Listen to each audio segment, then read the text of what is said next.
But we begin tonight with new developments in the Aaron Hernandez murder trial. This week's testimony wrapped up with an in-depth look at cell phone records. Specifically, text messages sent between the former Patriot and one of his co-defendants hours before the death of Odin Lloyd. Eyewitness News reporter Susan Campbell joins us now from Fall River Superior Court with the Southeastern Massachusetts Mobile Newsroom. Prosecutors got hundreds and hundreds of pages of phone records. Today we didn't even get through one witness because there were so many details in those records. In the hours leading up to Odin Lloyd's death, Aaron Hernandez and his co-defendant Ernest Wallace were texting back and forth. It says, "Please make it back because I'm deaf, trying to step for a little. All y'all trying to step tonight, my girl getting on my nerves. What up? Hey, just don't be too late. My please, cuz I ain't trying to be stuck with her all day and night." Earlier in the week, the two exchanged other messages. It says, "You grab everything out of car, clip and CD and everything."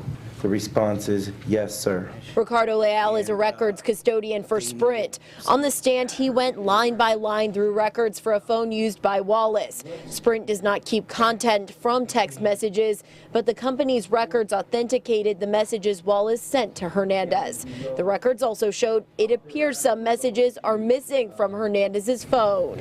You see those two texts from 4304 at 3:16 and 3:19 p.m. still in the phone, exhibit number 158. No, I do not. If a text is deleted in a phone, it's fair to say it doesn't affect the record one way or the other, correct? Correct. The day ended here in court in the middle of the Sprint employee's testimony, so we expect him to be back on the stand on Monday. Coming up new at 6, our Eyewitness News legal analyst explains why cell phone records are so important to criminal cases. In Fall River with the Southeastern Massachusetts Mobile Newsroom, Susan Campbell, Eyewitness News.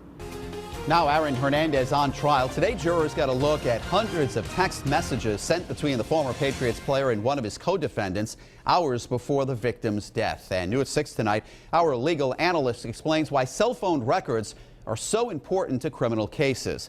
Eyewitness News reporter Susan Campbell joins us now from the Mobile Newsroom.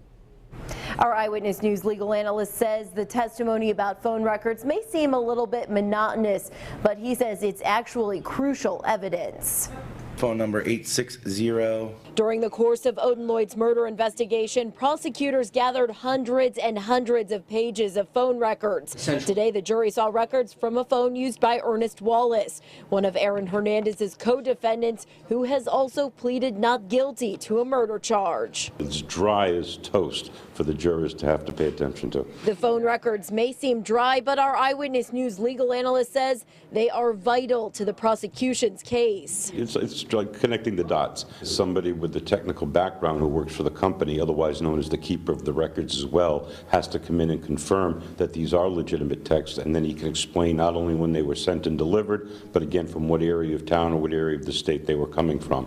That's very important because you can't get those in without some expert testimony. The jury also saw some of the text messages Hernandez and Wallace exchanged in the hours before Odin Lloyd's death. There's no way to know. Meanwhile, the defense filed a motion today hoping to prevent prosecutors from showing the jury a Glock similar to what they believe is the murder weapon.